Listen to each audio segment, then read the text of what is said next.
It's funny. Like I was at a wedding years ago, and Kanye was there. It's a story. This is before I was religious. Okay, this is before I was religious.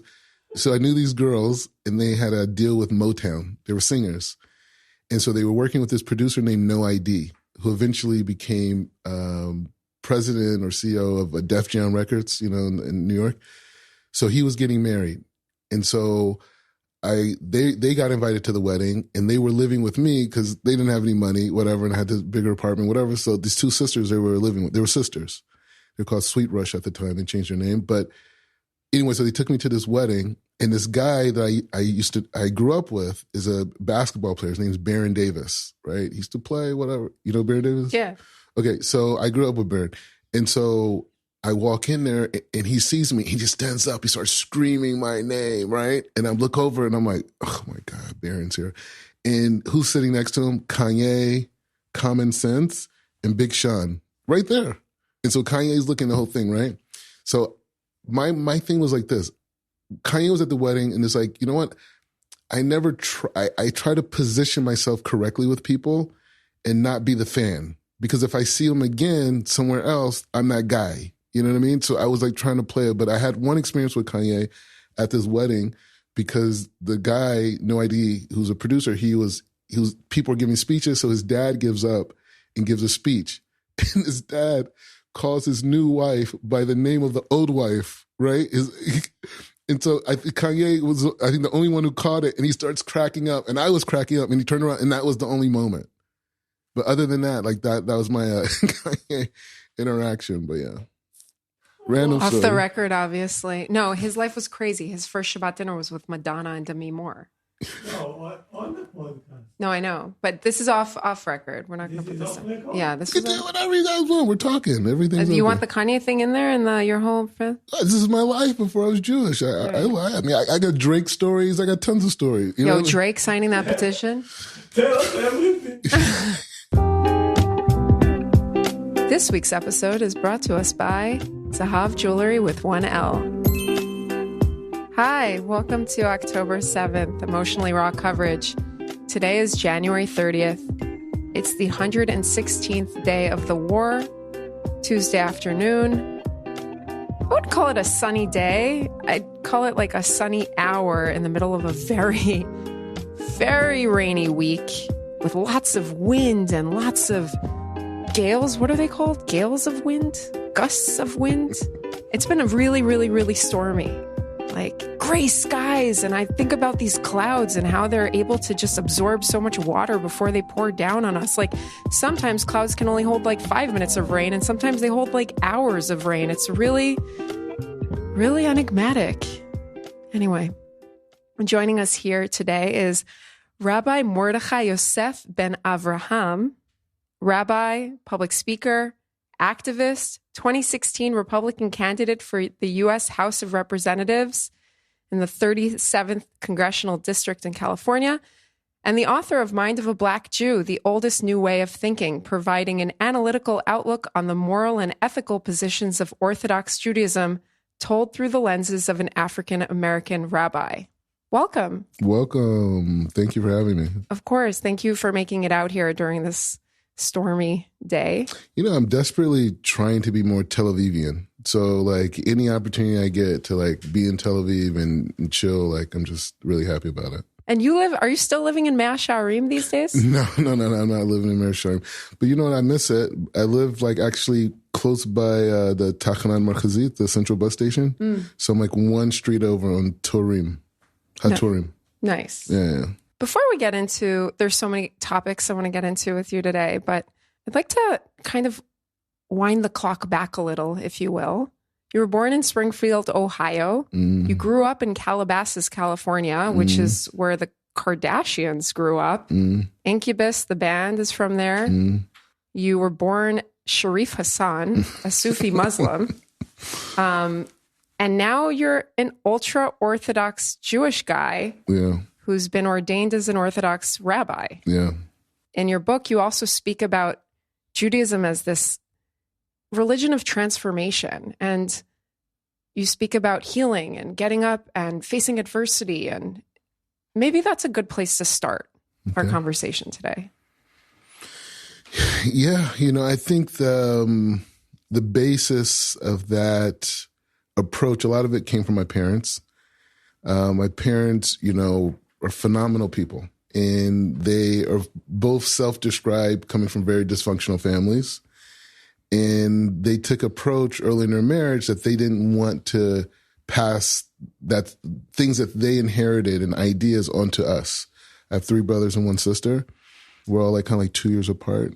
So that outlook of wanting to change yourself, wanting to heal, wanting to do better. I grew up with parents that were in that state. And so a lot of that, I think, shaped my outlook to look at, things that are beneficial to me from that context. How does it help me grow? How does it help me, evolve as a person? And we grew up pretty good family, very good family, very close family. We have family meetings every week. Everyone still expresses their feelings, and people get offended very easily in our family. But that was, something that I felt that was most important to me at a young age. And it led me, here.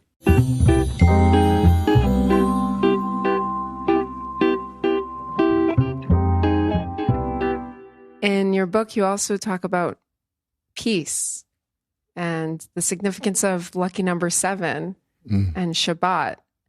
And I was wondering if you could shed some light on that. I mean, I'll couch it by saying this. You occupy a really fascinating space.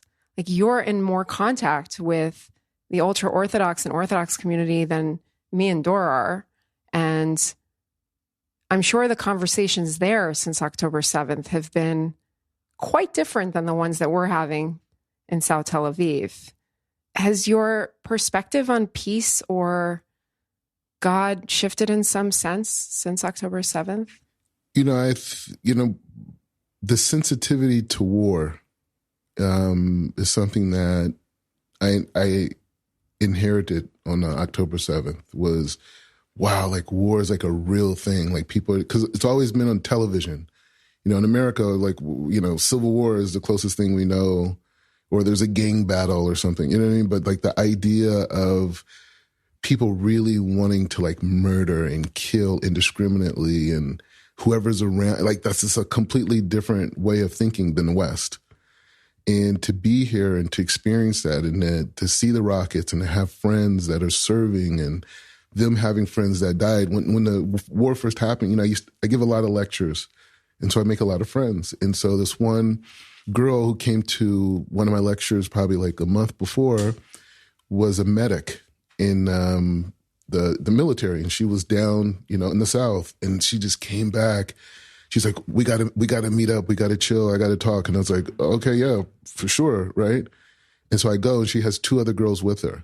And they both were all working down in the South. And they just were just telling stories, and they were just crying and this. And it was just I'm just sitting in this room in this bar, and they closed the door, and we're just in there pounding beers, and we're just telling, I'm just listening. And I was just there. And I remember there was a moment where it was all these rockets were starting to come in, and they were getting updates on their phone, but they thought they were airplanes. They thought they were fighter jets coming in from the north.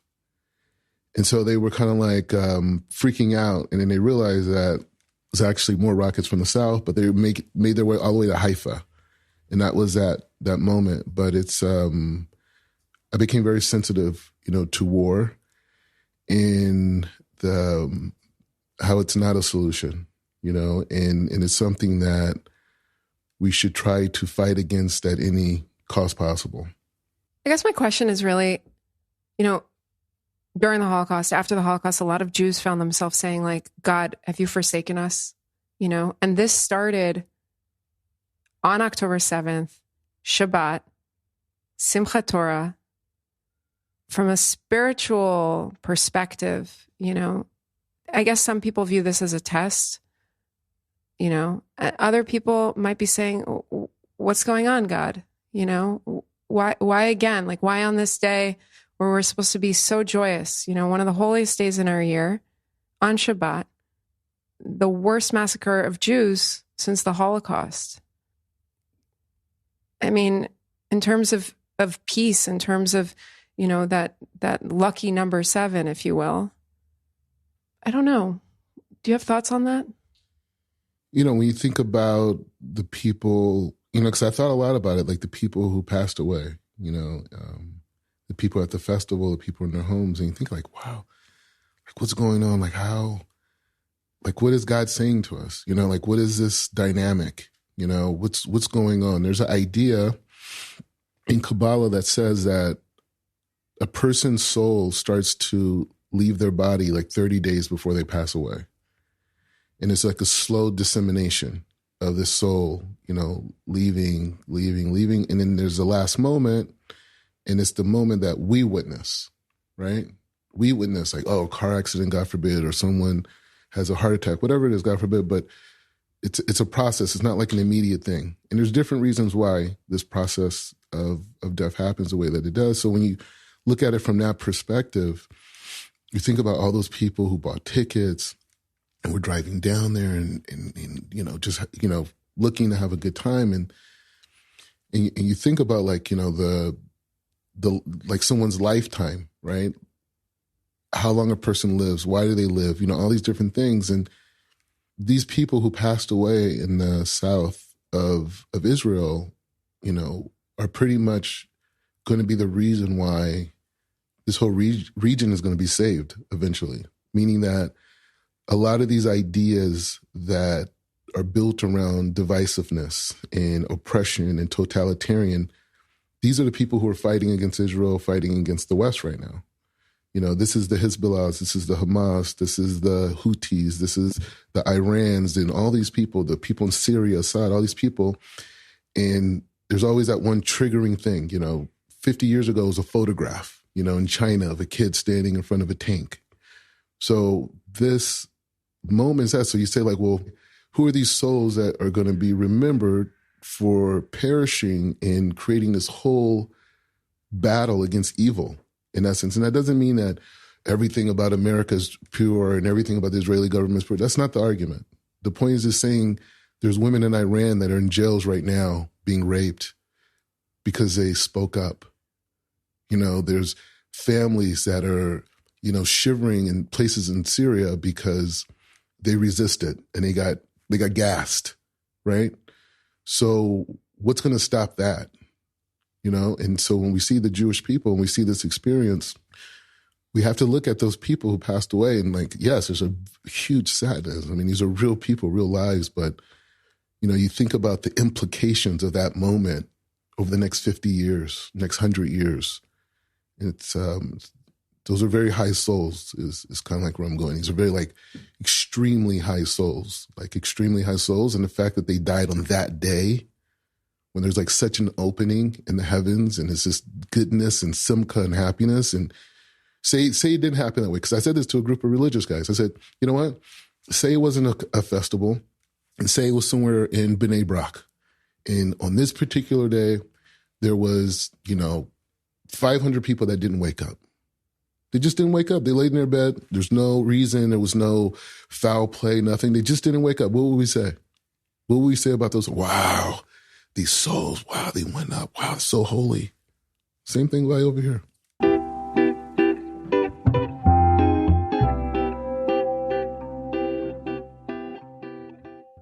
This war has so many dimensions, and one of them is the aspect playing out on social media. And on social media, it's very popular for these Hamas apologists to constantly describe Israel as a white colonialist settler state of white supremacists. And one of the discussions going on online from the pro-Israel camp is, hey, we're also Mizrahi Jews and we're also Ethiopian Jews, and there's also Black Hebrew Israelites here and African Americans living here. And one of your recent interviews, I learned from you that the highest number of African Americans per capita living outside of the United States is right here in Israel.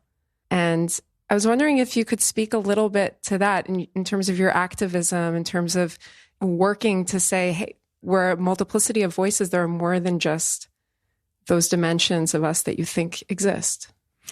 Yeah, it's, I converted in 2013, and it was like something that I didn't think was going to be such an impactful thing, because I was already learning at the Kabbalah Center in Los Angeles, and I came to Israel, and I'm learning all these big ideas or whatever. And I didn't think like this idea of, going into the mikveh, and, I'm not going to be too descriptive about what happens, but, it's a whole process, right? Bris milah, the whole thing, right? And when I came out of it, days after that, I just saw the world in a much different way. I remember and it leads to what you just asked me, but I just want to create a context. It's like, I remember, when after I converted, I was getting into these arguments with my parents, and I was like, what are you guys doing this? But I was challenging everything. I was like on fire, as you would say. And so my family is really big into therapy, and they're like, what are we going to do? We need a person to talk to us collectively, And I came to understand that what I was going through was that I had this powerful shift, and I was calling for my mom and dad to join me. And my way of doing that was by challenging this, whatever, and this, look at this way, and this is a way to think about things. And so that was like me accepting that, like, I see things differently now, much more than even before. Something as silly as going into a mikveh and saying some brakot and coming out, like, you think, oh, what's the big deal? Okay, nice, do it tonight, It was such a shift. And so I just like went rogue on society. I was just like, you know what?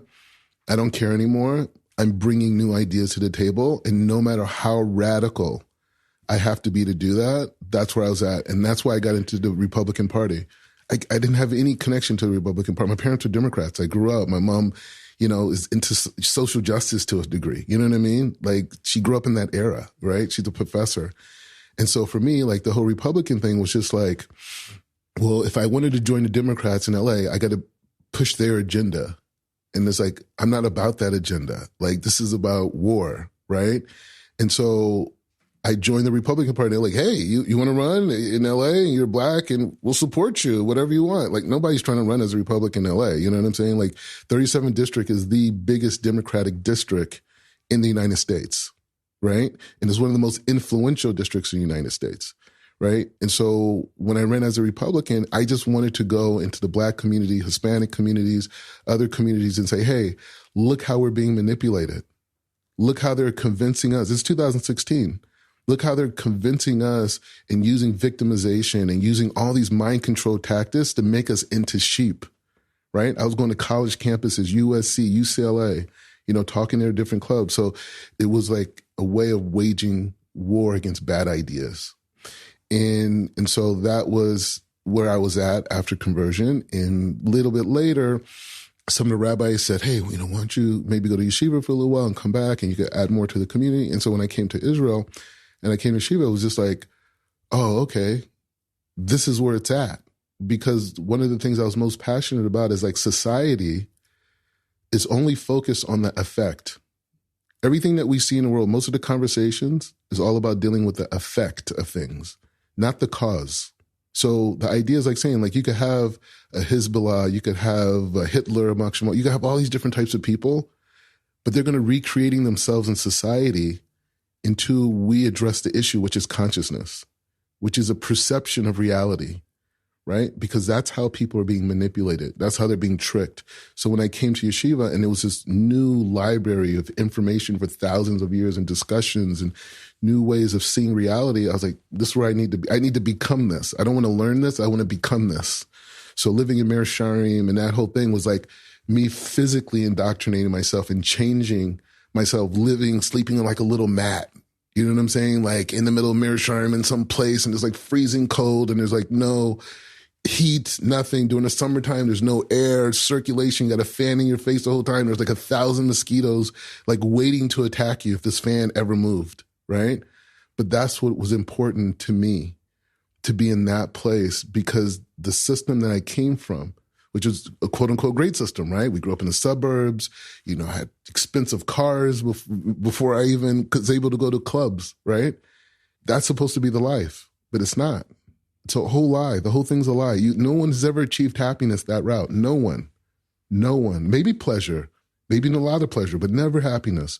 So when I came here, it was about retraining transforming myself and retransforming my perception. The advocacy that I've been doing here in Israel is really around Jewish diversity. And I see that as one of our strongest weapons to dealing with this misinformation war, right? And I think the initial stages of Israel was very much like, hey, you know, we are people that came, we came from tremendous tyranny. We want to have an equal-based society, you know, so there was this kind of like socialist type of a theme and, you know, wanting to like be accepted by the other nations. And so a very kind of like Euro-esque impression or expression of Israel was kind of like the introduction. And so that was, say, Aleph, right? But it's like now we're in the era of Bet or Gimel, whatever. And so now we're the eighth largest economy in the world. You know, we have one of the most proficient societies, you know, in human history in this short amount of time. So I think it's now, as America has done with Obama was there to kind of clean up for Bush. They said like, oh, America's not really totalitarians. And, you know, the president woke up and said, God told him to bomb Iraq. You know, we're not there. We got community organizers and a really angry black woman, you know, and they're not taking that crap from anybody anymore. And this is a new America. And so I think Israel is in that position now in terms of engaging in the international world now and being able to show all the diversity. We have Jews from India. We have Jews from, you know, Africa. We have Jews from other places in the Middle East. We have Jews that are Asian, you know, I mean, everything you could think of. And for some random reason, African Americans decided to come and move here. And we have the highest population of African Americans, self-sufficient, right? Not like living on on America sending them money, right? Came here and they built their own communities. They built their own way. They learned a new language, interacted, and have contributed to Israeli society, which is a community down in Dimona. And then there's many other African-American, you know, Jews that are Reform and conservative and Orthodox like myself. And we live here as well. But it's really the Dimona community that, you know, is the basis of, I think there's like, you know, close to 4,000, you know, living here. So. Speaking of the community in Dimona and Black Hebrew Israelites, I think a lot of people don't know about this community. Within the Jewish community, outside of the Jewish community, I'm always learning stuff. Like someone told me that Lawrence, Kansas is not only the place where basketball was invented, but it's also where the first Black Hebrew church was founded in the late 1800s. And this is not a monolithic community by any means. There are some factions that are wildly anti-Semitic. We saw some stuff coming out of there in October, I think in the Chicago area. I know that in Dimona, there are people serving in the IDF, hugely pro-Zionist. So there's a lot of range here. I recently found out that MLK's mother was actually killed by a Black Hebrew Israelite who took issue with the king's support of Israel and other philosophies. And, you know, we're in this time right now where we went from Heschel and MLK marching together. Over 50%, I think, of civil rights lawyers in the South in the 60s were Jewish. And now we're in this place where it's like Kanye West, Kyrie Irving, lots of anti-Semitism. I have no idea. Like, I'm not asking you just because, you know, you're Black, but I am asking you because you've spoken about this publicly. Can you shed some light for us? Because I'm struggling to understand, like, what's going on? What has changed? Why are we seeing anti-Semitism on the rise within the African-American community? How have we grown so apart? And how can we find our way back to each other? How can we foster dialogue? You know, the thing is, Jewish communities on a whole different derrick. You know, meaning that during those times of Martin Luther King, you know, Jews were in a very similar situation as African Americans. You know, many Jews, you know, came from Europe and other places where there was like tremendous oppression and abuse. And this is even before the Holocaust. You know, Jews were migrating to America. And I think there was a certain kinship because Jews were kind of like put in the same areas, like in what we would call a ghetto or, these types of things. They were in similar proximities. They were also in many ways denied the ability to enter mainstream society, whether it's through education and these different things. So there was a lot of commonality, but I think the Jewish community in many ways has grown because of the growth of Israel, because of the establishment of Israel. I think from 1967 on, it was in a way a whole new Israel, versus from 1948 to that time, meaning that after that 6-day war, it was kind of like a staple in the Jewish consciousness around the world. And I think a lot of the thinking shifted within the Jewish world to really focus on investing money into Israel, building Israel. And a lot of the domestic issues like civil rights and equality were always still, even today you have Jews for justice, you have all these different sentiments that still exist, but it's in lieu of another bigger idea, which is the Jewish people returning to their homeland and living. And I think that communication and that understanding of the Jewish narrative, I don't think African Americans have fully ever really embraced. They look maybe as Israel's growing as they're not invested with us anymore. They're over here now. And the growth of, countries like Russia and people in the Middle East have invested a lot of money to figure out ways to control and influence African Americans, right? And so that mechanism, like my mom told me when she was in school, you had activists like Angela Davis and these people who were pro-communism and these things. And they were telling Black people in the 60s that the reason why racism existed, it was because of capitalism and because of a free market. And if things were more socialist and things were more equal and you didn't have this competition, then the big guy wouldn't have to, step on the little guy. And so that really shaped the thinking. And as Israel grew and as America became even more divided in many ways, maybe that gap of understanding got filled in with Israel's no longer part of the oppressive people or the people who've been oppressed, but now they're actually on the other side. They're with the big guys who are oppressing us. And that's the conversation that's happening now.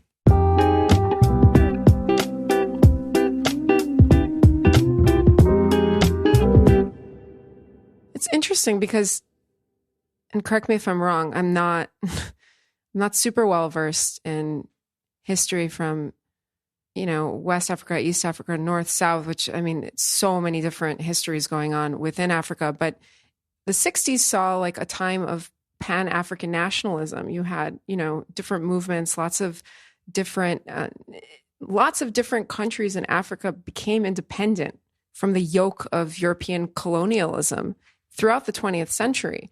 If Israel was getting stronger and then these nation states were coming about, wouldn't you think that there would be a little bit more kinship, a little bit more camaraderie as we all kind of emerge as these new states? And there's such a divergence in terms of the stories that are being told. Like, even if you look at that movie, You People, I don't know if you saw it with Jonah Hill. It came out in January last year. David Duchovny's in it, Julia Louis-Dreyfus, Jonah Hill, Eddie Murphy. And there's this dinner table scene where Eddie Murphy's basically rehashing these like Farrakhan tropes and talking about like the Jewish slave owners. And I guess this is a good segue into talking to you about the next thing, which is they were saying, oh yeah, there were all these like Jewish slave owners and Jews. You've been working on instrumental research about the Igbo Jews from West Africa who were not slave traders, but enslaved. Mm-hmm. And many of the African Americans actually having been descendants of Igbo Jews and other Jews from the continent. Do you chalk it up to that, to the Soviet propaganda, to us not knowing enough, to there not being enough educational initiatives to talk about that, the Jews of color? I'm trying to also make sense of it, and I'm trying to think of ways forward, I guess. Yeah, the thing is on that point, I give a class every week to a group of Jews in India, right? And it's interesting seeing people who look totally Indian, speaking that same type of thing. They speak English, But they start speaking in Hebrew when we start the class, and I ask me specific questions about words and this and what this could mean. And you just see it's like a total switch. I'm like, wow, like this guy's really Jewish, you know? But like if I just saw him on the street based off of the social conditioning, I wouldn't ever think that. And I think one of the brilliance aspects, and I you know, people get, you know, kind of uncomfortable when I talk about it, but, you know, one of the brilliant parts of the Talmud is that it was such an in-depth structure created by Chazal, or sages, that it allowed people to stay Jewish from the time of the temple to 2024, right? To the point that we returned. But the other people who are, say, descendants as well, people that are Igbo, people that are Indian, other places, they don't have that Masorah because they left, they weren't a part of Babylon. So the people who are in the Jews that, or the Israelites that went into Babylon, they're the ones who went into this idea of Yehuda and the kingdom of Yehuda and this idea being a segue to the Mashiach, right? But these other groups, even Ethiopians, the Beta Israels, they didn't even have a lot of Talmudic understandings. There was a lot of issues there with marriage and divorce and remarriage. There's a lot of issues. And so point is just saying that the Igbos are, you know, according to Rabbi Chaim Kanetsky, who gave a ruling in 2014, they are descendants of Israel, but being Jewish and being in the Jewish community is a different thing, right? And so that's where they have, over, let's say, the last 20 years, maybe a little bit longer, they've been trying to acclimate themselves. African Americans have always had a tradition that they were, you know, connected to Israel, you know, and a lot of people just looked at it as like a cry for like hope, you know, like we're enslaved, and you'd start thinking of and fantasizing about what things could be or wanting to rationalize it. And I was there, and I didn't even know this, you know, when I converted or got in this path, I mean, it's like, I didn't even know about it, but I learned about it much later. And it's a big thing, you know, it's a big concept that there is a concept called Zera Israel. But the point is saying you have people from all over the world that say, hey, we're connected to Israel, you know, we have this tradition, this type of thing. But nevertheless, I mean, how many millions of Spanish Jews that are just lost? They have no idea. They're calling themselves Christian and Catholic today. But they're descendants of people who were, you know, expelled by, you know, Queen Isabella, right? So the point is saying that there's a whole world of people that exist that have connections to Israel, that have DNA connections. And some of those people are Christian today. Some of them are Muslim. Some of them are atheists. Some of them are all types of things. So, but we have to be able to make a distinction between people who are descendants and then people who have taken on the covenant that was continued on since the destruction of the Second Temple and even First Temple, because there is a separation. And so a lot of African Americans may have those DNA and genetic connections and maybe even historical connections, but it doesn't put them in a position to define themselves as Jewish. Solid gold? Wait, what? What are you guys talking about? Solid gold is... Sounds like disco. No, it's like we're doing a small podcast inside the podcast. Oh, wow. Hi, welcome to this week's episode of Solid Gold. Dor's not feeling too well, and he's been waiting patiently for a little nugget from Rabbi Mordechai. I got a quick, small Drake story. Oh, do we want to give Drake airtime, though? He's against us. No, he's not. No, he's not. Drake said ceasefire. He said, let them re-up their fucking supplies, you know, as if there wasn't a ceasefire on October 6th. And Drake is sitting back, like, smoking his blunt, thinking about, like, yeah, when they do the ceasefire. He's a bagel Jew. Come on. Then yeah, exactly. He's bageling it up. I wouldn't say bageling it up. I don't know if he's bagel. I wouldn't give him bagel. Okay. All right, fine. Let's bring them back. All right, fine. Okay, so anyways, so this is like, I don't even remember what year this is. This is years ago. Everything before conversion is like a fog. I have memories, but they're fogs. So I was at the BET Awards and they had an open bar and it was just like boom, boom, boom, boom, boom, boom, tossing drinks nonstop. And they were playing really great music, whatever. A lot of people were there, famous people, whatever. And so I'm like, you know, chilling, you know, whatever, boom, boom, like dancing. I don't know, but whatever. I turn around. Who's right in front of me? Drake. And I'm like, oh my God, Drake. I said that in his face. I said that. Like, I'm talking about, like, we're like face to face. I'm like, oh my God, Drake. He's like, what's up, man? And Drake says, bro, I'm feeling your swag. Like I was doing ties and like cool shirts and this whole thing. Now that's not the significance of the story. He came out with an EP, like a few song album later. He's dressed exactly like suit, tie, the whole thing. I'm not kidding you. The whole thing. Yeah. So like, were you wearing the red tie, navy blue suit on a white shirt? No, this is like my Donald Trump look, you know, right? Like, right? This is like, what was your tie like then? So, you know, the thing is, fashion wise, I was very inspired by South African prep kids, the way the kids went to prep schools. So they would wear like, you know, like cargo type shorts, and they would have dress shirts and a tie, and they would have like a short, like maybe a vest or a sports jacket over it. And they would have Vans and the short socks, the whole thing. So I was on a plane once and I just saw like all these like prep guys, you know, and they were from South Africa. Maybe they played soccer or something like this. And I was just on a plane once. And I was like, damn, that's dope. And then Drake imitated you? Yeah. Yeah. He's so big, you know, like it sounds weird to say it, but yeah, like he definitely copied my swag. Use discount code DOOR24 for an additional 35% off your entire order. And if it's your first purchase, they'll even throw in a free pair of 14-karat gold earrings.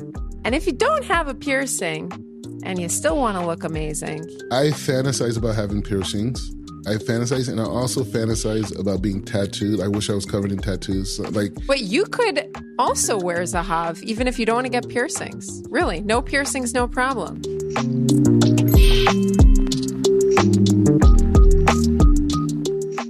I didn't mention this in your bio, but you also worked in the film, music, and TV industry out in LA. Yeah.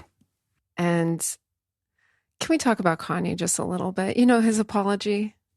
What do you make of it? I mean, now it's gone. It's not on his Instagram wall anymore. Now it's like pictures, very racy pictures of his new wife. Yeah, but very unkosher. But Kim had the same thing though. He's obviously come out with this new album, Vultures, which I think is actually a reference to our people. You know, vultures, that he feels like vultures are picking at him, that these Jewish vultures. I think that it's a reference to that. What do you make of this? Some people in the community, in our community, have been saying, you know, we believe in forgiving. We should forgive. Some people are saying we absolutely have to forgive, and we should never have, you know, there shouldn't be repercussions like him losing corporate deals, because that just reinforces stereotypes that people have in their heads of the Jews being in control of the media and business and all these different things. And it doesn't help us get, you know, foster dialogue and foster understanding between the peoples. It actually drives us apart. And having come from the industry and kind of knowing a little bit, you know, what might have motivated this and what's possibly at stake here. And then also having this like Jewish perspective. I was wondering if you care to weigh in on the Kanye. Yeah, you know, I mean, Kanye, you know, and his rants have like put me on TV like at least like 15 times in the last couple of years. You know what I mean? So like, he's opening doors for Jews, you know, but on a serious note, you know, I think it's something that we could talk about now that we're in Israel is what type of role have we as Jews had to play in, you know, white supremacist colonialist culture, right? Like what roles have we played? Like even when you look at the trope of Jews being bankers and these type of things, I mean, that started in Europe, right? The churches made Jews be the money collectors and the people who were giving taxes, right? Not that they wanted to. It was a form that they thought it was a low-class job, right, that they gave to the Jews to do that. And so I think there is a dynamic where now that we're in Israel where we don't necessarily have an oppressor. I mean, we have our own stuff we're dealing with that's, you know, limiting us, and we're trying to grow out of it. Everyone is from all different sides. But in America, there is a dynamic where a lot of Black people are seen as products and commodities and not as human. And when you look at the history of the music industry, these other industries, you know, Black people have, you know, been raped. You know, they've been the deals that were structured, the wealth that was allowed to be created, the catalogs and the publishing and all these things. It's like it's like when Jay-Z and these guys are talking about, oh, well, I'm getting it because of everybody who couldn't get it. You know, these types of things. These are real things. And as a community, we do have to take responsibility for that behavior, because that is a behavior that exists in white supremacist society. And it's the behavior that is imposed on Jews, and it's also imposed on African Americans. And I think with Kanye not being, as articulate as me, he comes out, he's just wild, like, the Jews doing it. Like, bro, you can't say the Jews are doing this. It's like, you could maybe say Lear Cohen or some other person that you personally had dealings with. But when you take that position, now you're sounding like, some crazy guy that, wants to kill people. You're using that same language, right? So I think he's speaking from that frustration, right? And that frustration is a real thing. And it's something that, like, it's easy to deflect and say like, oh, well, Kanye's crazy. And yeah, he is. Yeah, fine. Right. But the real point is what has the people who have identified themselves as Jews, who aren't the owners of these companies, by the way. They're not owners of the holding companies, right? They're just working. This guy went to law school. This guy went to this place. This person did some writing. They just had skill jobs in that same way. But there's always been this taskmaster, type of relationship that Western society has always had over African Americans. And when it comes to the media industry, you could argue and say Jews have played that role. Two things. One, I take issue with the use of the word rape outside of when that word should be used. And I won't get into that too much because Dora's signaling that we have to wrap. And second, when Kanye was making all those claims about the industry last year and everyone was going at it, that it was anti-Semitic, I had an interesting take that I felt like wasn't voiced anywhere. And it was this. That was the business model. Back in the day, people used to have to cut records. This wasn't like digital music. I mean, the cost of producing an album was quite high. I would kind of make the comparison between these like record labels, and I'm not from the industry, but between these record labels and something that I'm a little bit more familiar with, which is private investment funds. A private investment fund will invest in 10 to 14 startups. Not all of them will become profitable. They're high risk, high reward. And people really go at it all the time. They're like, oh, these greedy Jews. But a lot of Jews went belly up in that industry. And second of all, it wasn't just only Jews. Somehow, over and over again, even in this conversation, it's like there's a reinforcement of a stereotype that's formed on fallacies, on false information. And I also view it as like, it would be as if the startups came out afterwards and said, oh, it was hugely exploitative, that the fund managers came in and my equity dropped from 100%, me and the founders, to 50%. But in this capitalist system that we live in, foisting blames single-handedly on Jews, for exploiting the model or for creating the model in lieu of presenting an alternative model, I think is disingenuous, because without that capital, these albums wouldn't have gotten produced. And also, I mean, it's like a chicken and egg thing, right? Like if you don't have the talent, then you're not going to cut the record. But also if you don't have the money to produce the record or to build the studio or to bring in all the musicians and to like pay them or whatever, like you're also not going to cut the record. It's like unfortunate to me that instead of, it's not gratitude, it just seems over and over again to be saying, hey, these people were wildly exploitative. And it was these people, those people, you Jews. And it wasn't only Jews. Somehow the like lords of capital, which weren't Jewish people, like if you look at steel and oil and like the big rubber barons, they weren't Jews. And it's always Jews at the front of the line for getting blamed for everything that happens in society. So as much as I'm like, yo, let's meet somewhere in the middle and let's like really talk it out, I also take issue with a presentation of it as if those were the intentions or those were the facts, because I don't see it that way. If this was a 2-hour show, I think we'd be able to get into this a lot more. It's just, I had to kind of, share that view because it's a different view. In the States, and a lot of people in Israel are always like, why, Amy, why don't you move back to Israel, New York? Why don't you live in New York? America's the land of opportunity. Yes, it's the land of opportunity. But as you know, you can go really big and then you can crash really low. It's like the game of life. You can make all that money and then you can just lose all of it. You won't even get health care. Like they're going to foreclose your house, the whole thing. So again, the model high risk, high reward, the model's been changing. It's been changing. Like it went through the 360 deals, then it went through, okay, let's form something like Tidal, I think that was Jay-Z's, right? Like, let's do other things. Let's try to figure out different ways to make money. And the industry has changed.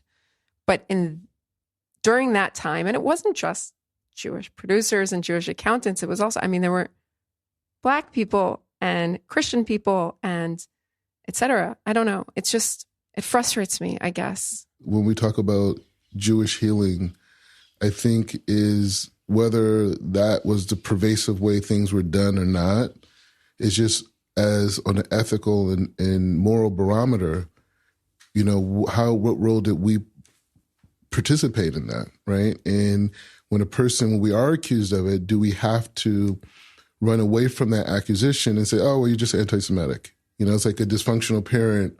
Once you call them out and they just dismiss it and like, oh, well, you're just young. You didn't understand, So I'll clarify. What I find to be anti-Semitic is if there's 100 people in the room doing the same thing, taking out the 5 Jews or the 10 Jews or the 20 Jews and saying the Jews were bad. That's anti-Semitic. So holding us to a different standard is anti-Semitic. And the second thing that I think is problematic, and this is not me taking it on as being, oh, that's anti-Semitic for them to say that. No, I'm saying high risk, high reward. These were funds, and those were the rules of engagement. And it's not like I'm not from the industry. I can't give like a lay of the land that Motown functioned this way or Def Jam functioned that way or Island Records functioned that way. I don't know, and I didn't see the contracts. But as someone who has been working in the private investment funds landscape for over a decade, the deals that are cut with startups, it's also like you come in, someone's putting in money, could potentially lose their entire investment, and they're going to get a high stake of equity. The reason why I don't think that's such an accurate comparison, because most people who have startup companies are people who went through education system, went to university, have degrees, and are educated. Because of the social construct in African-American communities, those resources are not there. There's broken school systems. There aren't opportunities. Tests like the SATs and the MCATs and the LSTATs and all these different things that kids learn how to take over a period of years are not even discussed. The communities have drugs put into them. There's all types of things. So when you see that young guy who's a talented singer or dancer or whatever, he's in a vulnerable position. He doesn't understand business models. He doesn't understand publishing. He's just trying to eat. He's just trying to pay rent. He's trying to give his mom some money so she doesn't have to go out and work 3 jobs, assuming she even works. But the point is just saying, so that young person comes into an industry that has a system that they know how much they're going to make. But because of this person's position and their lack of information, lack of education, I'm going to structure something with him differently than I would with someone else that was surrounded by people who were more educated, right? But in the free market, a bad contract doesn't last too long because there's a better contract out there for the parties. And so if there's the way that from the perspective of the record companies or for the labels or whatever, they're saying, I create an opportunity that didn't exist otherwise. And if they were really greedy and the rest of the market wasn't really greedy, no one would sign with them. They wouldn't survive that long. It would if they're turning over artists constantly. And they're just using them for whatever and then putting them out. Using them, putting them out. Maybe I shouldn't have opened that door. I'm like Pandora, It's okay. It's a big conversation. I get it. It's a delicate conversation. And I feel like people don't get into it on the air because it's so delicate. Like, I'm just like, Amy, don't put your foot in your mouth. Don't put your foot in your mouth. Like, I'm going on eggshells all the time as if someone's like going to come out of the door and just like listen to this episode and just be like, oh, that chick is a racist fuck. And I'm not. I'm a good-hearted person and I know who I am. And it's still complicated. I feel like I have to like, So I guess my hope is that maybe, wouldn't it be great to like wake up tomorrow morning in a world where we don't have to walk on so many eggshells? Because maybe walking on all these eggshells is keeping us from actually talking to each other and engaging with each other and having the difficult conversations that we need to have so that we can move forward. Thank you, Rabbi Mordechai, Yosef ben Avraham, for coming in today. For having me. And Thank you to our listeners for keeping an open mind during this conversation. If you're just joining us, we're two neighbors in South Tel Aviv who met for the first time on October 7th, sheltering at a mutual friend's place. We started recording that night. Like our show name suggests, this is raw, emotional coverage. But lately, since episode 32, we've been hosting guests for longer conversations where we get into depth about different things, from Captagon, that's episode 32, or forgiveness and Judaism in Israel, it's episode 34. Episode 21, we highly recommend you listen to. It's jam-packed with carefully curated highlights from our first month, and it's a chance to discover our wild, unfiltered journey in what some of our listeners were calling season 1. And this is season 2. If you want to connect and you want more emotionally raw coverage, there's a few ways you can do that. You can follow us on Instagram, shoot us an email, like our YouTube page, become a supporter on Patreon. The handles for all of these things are October 7th, the podcast. Our email is october7ththepodcast@gmail.com. Links in the show notes. And we'd love to hear from you, even if it's just to say hi. Your support, your feedback, and your love has been tremendous, and it keeps us going. And yeah.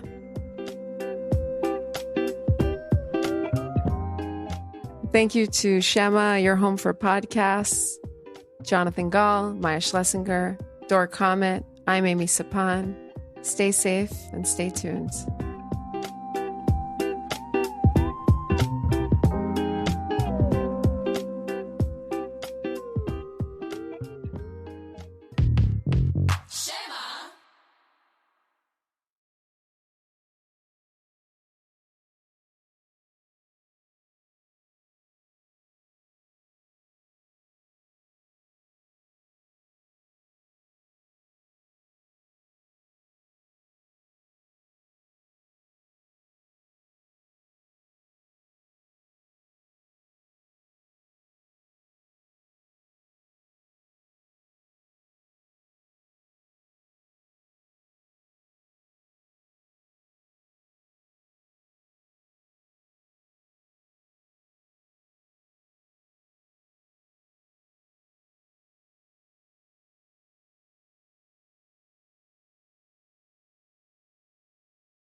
Wait, you could also wear zahav, even if you don't want to get piercings. Really, no piercings, no problem. I want to be like swag. נכון, זה טוב. I said, כאילו מה שהוא אמר עכשיו,